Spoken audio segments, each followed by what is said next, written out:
चरकसंहिता सूत्रस्थानं द्वितीयोऽध्यायः। अपामार्गतण्डुलीयोऽध्यायः। अथातो अपामार्गतण्डुलीयमध्यायं व्याख्यास्यामः इति स्मः भगवान् आत्रेयः। अपामार्गस्य बीजानि पिप्पलीर्मरिचानि च विडङ्गान्यथ शिग्रूणि सर्षपांस्तुम्बुरूणि च अजाजीं चाजगन्धाय च पीलून्येलां हरेणुकां पृथ्वीकां सुरसां श्वेतां कुठेरकफणिज्झकौ शिरीषबीजल्लशुनं हरिद्रे लवणद्वयं ज्योतिष्मतीं नागरं च दद्याच्छीर्षविरेचने गौरवे शिरसः शूले पीनसेर्धावभेदके कृमिव्याधावपस्मारे घ्राणनाशे प्रमोहके मदनं मधुकं निम्बै जीमूतं कृतवेधनं पिप्पलीकुटजेक्ष्वाकून्येलान्धामार्गवाणि च उपस्थिते श्लेष्मपित्ते व्याधावामाशयाश्रये वमनार्थं प्रयुञ्जीत भिषग्देहमदूषयन् त्रिवृतान् त्रिफलान् दन्तीन् नीलिनीं सप्तलां वचां कम्पिल्लकं गवाक्षीं च क्षीरिणीमुदकीयकाम् पीलून्यारग्वधन् द्राक्षान् द्रवन्तीन् निचुलानि च पक्वाशयगते दोषे विरेकार्थं प्रयोजयेत् पाटलाय चाग्निमन्थै च बिल्वं श्योनाकमेव च काश्मर्यं शालपर्णी च कृष्णिपर्णीं निदिग्धिकां बलां स्वदंष्ट्रां बृहतीमेरण्डं स पुनर्नवं यवान्कुलत्थान् कोलानि गुडूचीं मदनानि च पलाशं कतृणै चैव स्नेहांश्च लवणानि च उदावर्ते विबन्धेषु युञ्जादास्थापनेषु च अत एवौषधगणात् सङ्कल्प्यमनुवासनं मारुतघ्नमिति प्रोक्तः सङ्ग्रहः पाञ्चकर्मिकः तान्युपस्थितदोषाणां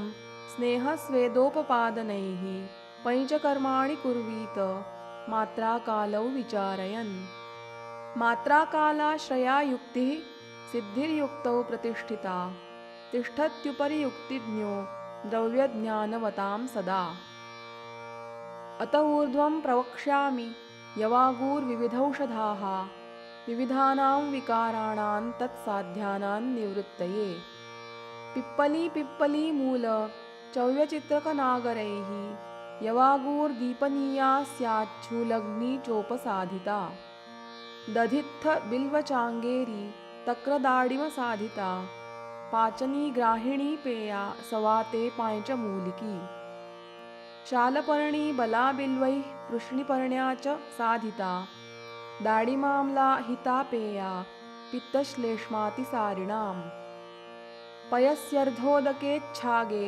ह्रीवेरोत्पलनागरैः पेया रक्तातिसारग्नि पृश्निपर्ण्या च साधिता दद्यात्सातिविषां पेयां सामे साम्लां सनागरां श्वदंष्ट्रा कण्टकारीभ्यां मूत्रकृच्छ्रे सफाणिताम् विडङ्गपिप्पलीमूल शिग्रुभिर्मरिचेन च तक्रसिद्धा यवागुः स्यात् कृमिघ्नी ससुवर्चिका मृद्विका सारिवालाज पिप्पलीमधुनागरैः पिपासाग्नि विषग्नि च सोमराजी विपाचिता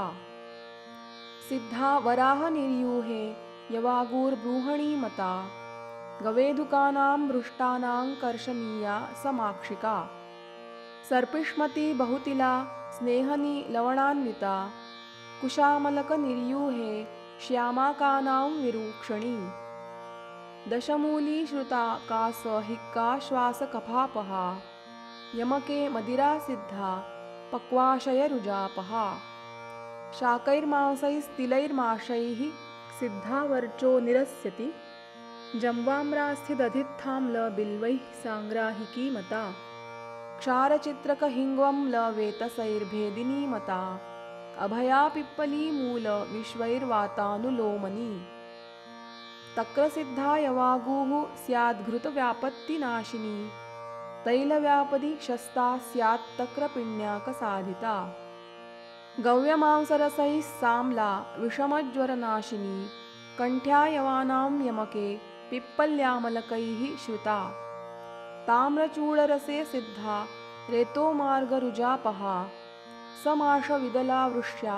घृतक्षीरोपसादिता उपोदिका दधिभ्यां तु सिद्धा मदविनाशिनी क्षुधं हन्यादपामार्ग क्षीरगोधारसैः श्रुता। तत्र श्लोकः अष्टाविंशतिरित्येता यवाग्वः परिकीर्तिताः पञ्चकर्माणि चाश्रित्य प्रोक्तो भैषज्यसङ्ग्रहः। पूर्वं मूलफलज्ञानहेतोरुक्तं यदौषधं पञ्चकर्माश्रयज्ञानहेतोस्तत्कीर्तितं पुनः। स्मृतिमान् हेतुयुक्तिज्ञो जितात्मा प्रतिपत्तिमान् भिषगौषधसंयोगैश्चिकित्सां कर्तुमर्हति इति अग्निवेशकृते तन्त्रे चरकप्रतिसंस्कृते श्लोकस्थाने अपामार्गतण्डुलीयो नाम